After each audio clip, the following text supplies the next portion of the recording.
A worker repairs Kolter Elementary School, damaged by the flooding from Hurricane Harvey, on October 31st.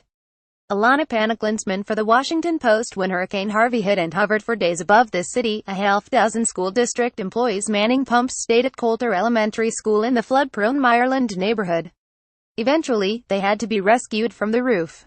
The flooded school is now with construction crews, its students miles away in a cramped campus to which they arrive on charter buses, the deluxe kind fitted out with video screens. To them, it's like they're going to the Grammys every day, said Julie N. Dickinson, the school's principal.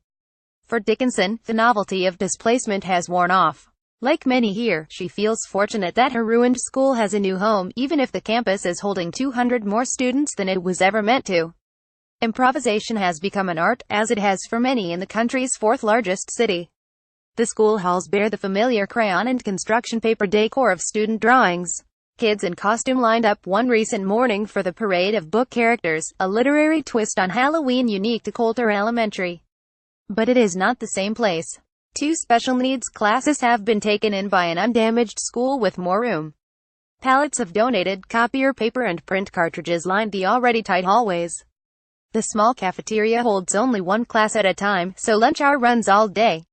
The entire staff shares an office, and at home, Dickinson has taken in a 4th-grade teacher whose house was destroyed in the flood. We're only 8 kids short of what we anticipated, Dickinson said, noting that, despite it all, just a few families moved out of the district after the flood. It's pretty wonderful, and it says something about us and all these people wanting to stick it out. Nearly 3 months after the historic storm, a very public disaster has become a largely private one. To the eye, the city has returned to a semblance of normal. Schools are open. The power is on. The International Quilt Festival packed in visitors on a recent weekend in the downtown convention center where thousands sought shelter during Harvey. Much of this has happened ahead of schedule. The federal government has paid out about $1.4 billion in emergency housing and other assistance to people in Houston and the other counties designated disaster areas, money to fund the immediate repairs needed to make homes livable as quickly as possible. But the challenges, which will take years to solve and will redraw the city's geography in doing so, have moved inside homes and classrooms and government offices. Debris piles have mostly disappeared. They have been replaced by contractor trucks parked in the driveways of thousands of Houston homes, the pounding of hammers and buzzing of saws coming from inside. More than 9,000 city residents are adjusting to life in hotel rooms. The steady of radio ads offering cash for damaged homes is evidence of the private money that is turning unsustainable, now gutted neighborhoods into a speculator's paradise. In addition to the emergency housing aid, the federal government, strained by competing disasters in South Florida and Puerto Rico, has paid out more than $4.2 billion in flood insurance claims associated with Harvey. But some, particularly those who have the least, complain about weeks-long delays and backed-up bills. The government's bills lie ahead. Houston schools opened within a month of the storm, a recovery that far exceeded expectations after more than 200 of the district's 287 campuses were damaged. But the repair costs will be exorbitant, probably exceeding $200 million, including the likely need to rebuild at least 4 schools from the ground up. The weakened state of the city is working against the district's ability to raise the money. Houston public schools are funded by property tax revenue, and those are projected to plummet in the years ahead because of the extensive storm damage. I'm very pleased with the speed of the recovery and how the city is bouncing back, Mayor Sylvester Turner D. said in a recent interview. That is not to say that there are not tremendous needs. There are tremendous needs, so let me be clear about that. But I don't think any other city could have responded more quickly than this city has. Houston Mayor Sylvester Turner D. turned to recovery even before Harvey wholly dissipated, trying to get his city back to normal. Ilana PanichLinsman for The Washington Post. Harvey dumped more than 4 feet of rain on Houston over a few days in late August, and, even as boat rescues continued in residential neighborhoods, Turner began to look ahead to recovery. His early priority, after ensuring public safety following a storm that had scores and left tens of thousands homeless, was to make the city feel as normal as possible. He turned to baseball. His office helped coordinate an appeal to the New York Mets, who agreed to keep their doubleheader date with the no-world champion Astros in downtown Minute Maid Park before the storm had even cleared the city. The Astros won both games, including a win against Mets starting pitcher Matt Harvey. He called Janet Jackson. The singer had a concert planned for the Toyota Center the following weekend, and she considered canceling, given the state of the city. Turner talked her out of it, and she visited the nearby George R. Brown Convention Center beforehand to spend time with the more than 1,000 Houstonians sheltered there. All emergency shelters have closed. Many have returned to patched-up homes or moved in with families. More than 50,000 others statewide are living in hotel rooms.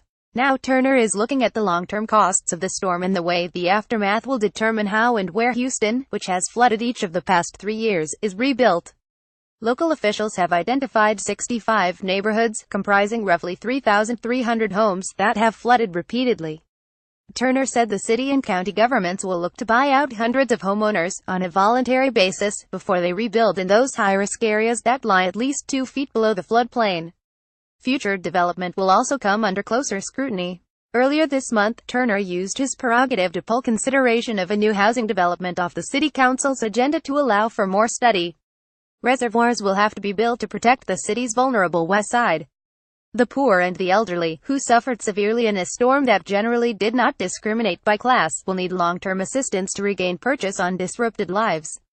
We are living in the post-Harvey world, and so we just have to be mindful of the impact of what we do, Turner said. But we are still the same city. We are still developing. Congress approved $15 billion for Harvey assistance, and the state of Texas has given another $50 million to Houston so far. Turner believes the recovery cost for the region may run as high as $180 billion, and his city and the counties around it need money quickly. He has lobbied the state for additional funding. So far Gov. Greg Abbott has declined requests to open the rainy day fund for emergency relief, saying Houston has enough money so far. Abbott has said he would reconsider his position as the recovery progresses, and Turner believes he will eventually send more money when the costs become clearer.